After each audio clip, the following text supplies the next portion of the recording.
Morning, David. More or less, how are you this morning? Excellent.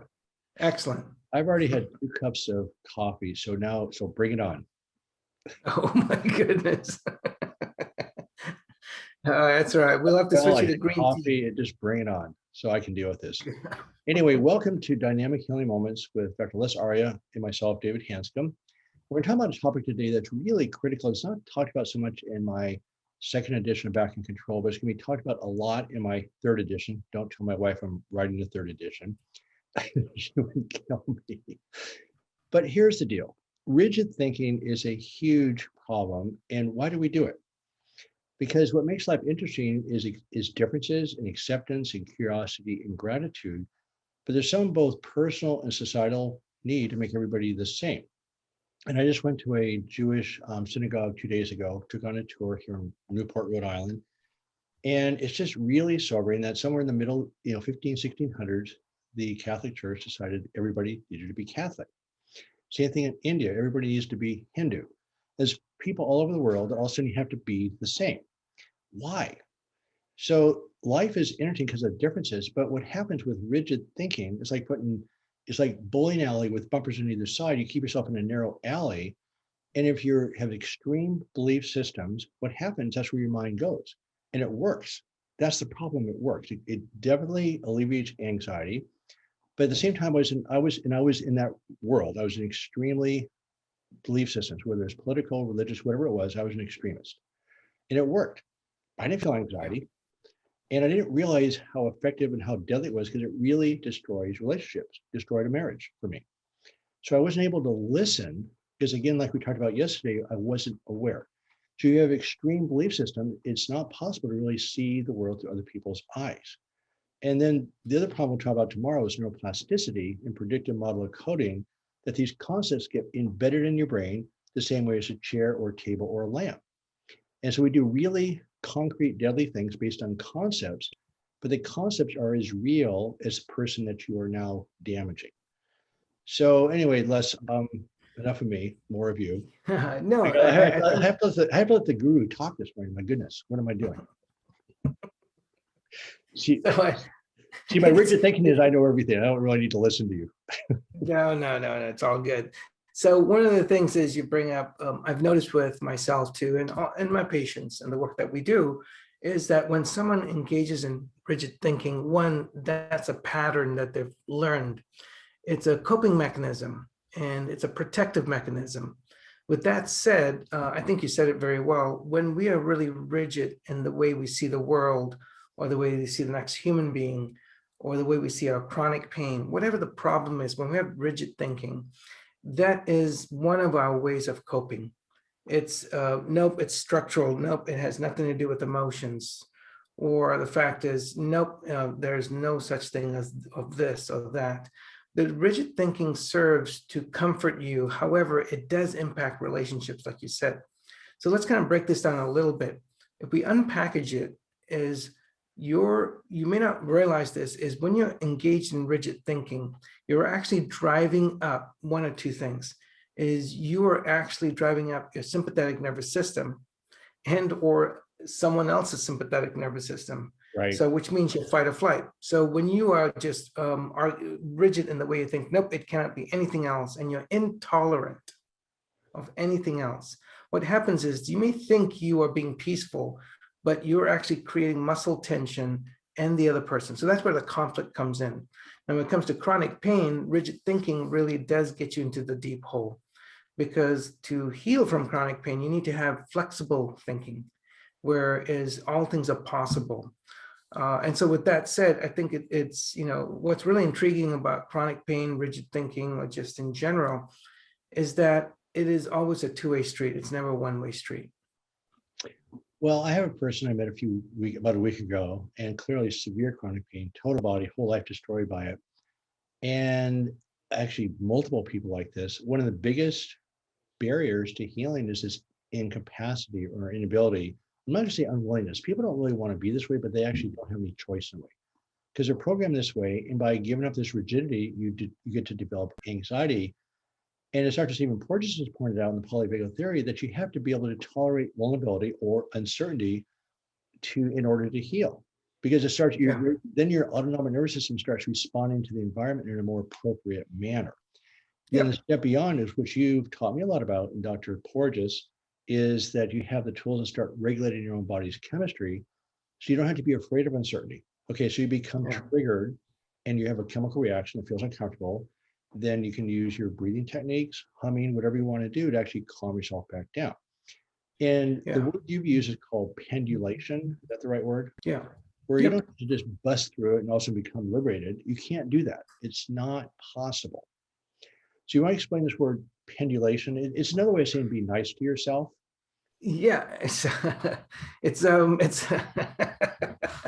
one of the things that, am I doing too big of a simplification this morning? yeah, maybe we're gonna just get you back to 1 cup of coffee and 1 green tea, maybe. Right. Or Okay, maybe oat milk. pendulation. That's 4 syllables, man. That's a lot of syllables. So pendulation is nothing more than swaying from something pleasant to unpleasant. And in doing that, you actually kind of create a sense of desensitization, as opposed to trying to engage in what I call the push-pull effect, where you're trying to get rid of that feeling or thought or belief or sensation in your body when you push it, and then you're trying to pull in good things. So we get into this tug of war, and pendulation basically drops the rope of that mind of struggling. So pendulation is an intervention that's used to help desensitize when you're kind of spinning. And so here's an example. We've done this before. When you're caught up in a very rigid thinking, notice that it might be muscle tension. Let's just say around your shoulder muscles, your trapezius, or your jaw muscles.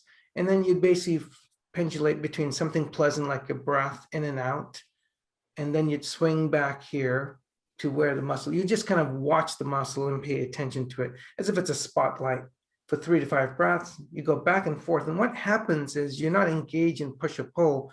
You're just swinging back and forth like a swing. And the rhythm of that movement with breaths between something unpleasant to pleasant actually de-escalates the sympathetic nervous system and shifts you more into a neutral position. So.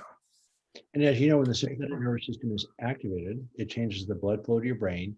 It puts out inflammatory cytokines. It increases your metabolism. And you, as Dr. Clausen points out, you just go offline. You can't think clearly. But rigid thinking is an extreme form of thought suppression. So while I was so rigid in my thinking, I developed ringing in my ears, burning in my feet, stomach issues, back pain, neck pain. So even though you don't feel anxiety, your body doesn't believe that. In other words, anxiety and other physical symptoms are the same thing, right? You don't feel anxiety. Your body is still, like you said, in a fight or flight response, and something's going to happen. Some symptoms are going to happen. So again, I didn't have a clue, but being aware of the consequences is a huge first step. Remember, rigid thinking and awareness cannot exist in the same room.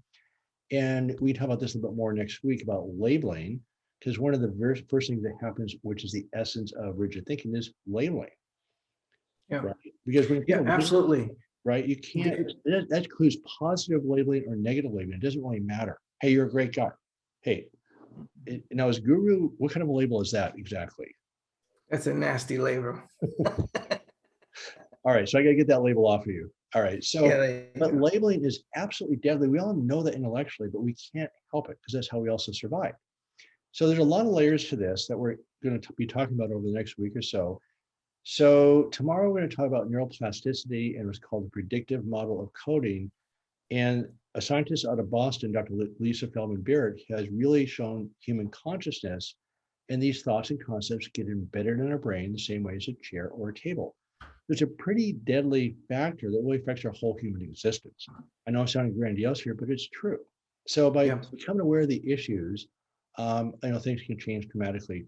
So let's just really quick one more time. Let's go through that exercise one more time, which I think is really excellent about just, again, it's called pendulation. You learn to desensitize your own self to uncertainty, right? Yeah, absolutely. I'll go through that again. And also maybe we'll just kind of practice it just for a few seconds, nothing more than that. And then I want to add a tip of the day, in addition to the pendulation, a question about rigid thinking to help you kind of shift out of it. So this is one way to shift out of it. It's somatic work, or meaning that's body work, is, for example, just take a breath in through your nose, in and then out. Now leave that, and like a spotlight, pay attention to maybe where you have tension. Just like a spotlight, focus on it, focus on your breath as you focus on the sensation in your body, and out, leave that, and then come back to that sensation.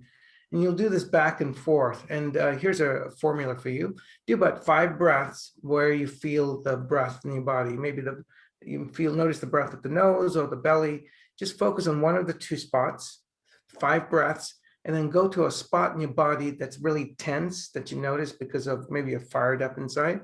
So let's just say you're irritated about something, locate where you feel the tension in your body. So go from one pleasant sensation to a difficult sensation, back and forth. 5 breaths, 5 breaths. How many times you do it? Do it 3 rounds and see what happens and watch it. If it doesn't shift, just try it again and we'll try it another day. The other thing I wanted to emphasize besides the pendulation, and by the way, folks want a full explanation on it, go to my YouTube channel and just type in pendulation and less aria, or just go to the mindfulness channel, MYNDFULNESS. So you'll get that video. The other thing I wanted to mention here is this is a gift to you guys, is when you're caught up in rigid thinking, David and I know what this feels like because we've been there, done that. And every now and then we do get caught up in it. It's just a human thing. Here is a tip of the day besides the pendulation. When you find yourself getting rigid about maybe something you see on TV, or maybe your body pain, or maybe you read one of David's blogs and you're like, nope, I disagree with that. When you find yourself getting kind of pushed back and you're rigid. Probably disagree with today's blog, I think. Yes, if people read today's blog, that's correct. That's where I'm going with this, David. So when you do read David's blog today, which is really a good one, so before you start to make judgments, take a look at it and slow the read down. Slow it down. And as you read it, here's what I want you to do. When you notice a rigidity that comes up in you, I want you to ask yourself this one question. How is this serving me? What is this in service of? Or ask yourself, how is this moving me closer towards the things that matter to me? So when you find yourself being rigid and pushing back information, ask yourself, how is this helping me feel more peaceful? Or because what would happen if you just opened up and you were able to feel and experience the vulnerabilities without getting closed-minded? That's the point. Thank you. So here's the thing. Les and I are putting on a workshop, and we'll keep talking about this over the next few weeks. On August 14th, through the Open Center, and I put the link up today, and I will keep putting it up. What's the name of our workshop, Les? Befriending the inner critic. I don't remember the title. I came up with the title, so that's why David's right. So you can blame me for that, David. It's okay. It's befriending the inner critics. Right. So what you're going to find out is that this is part of the rigid thinking, is that this inner critic will not shut up. It's a problem, and it's irrational circuits that are powerful. And so it's a whole day workshop that you really enjoy, because you come out there with real tools of actually dealing with this inner critic, which, by the way, is irrational, powerful, unconscious, and not subject to rational interventions. So that's why we work on mind-body work, which is a surgeon. This is really a new world for me, and I'm excited about it.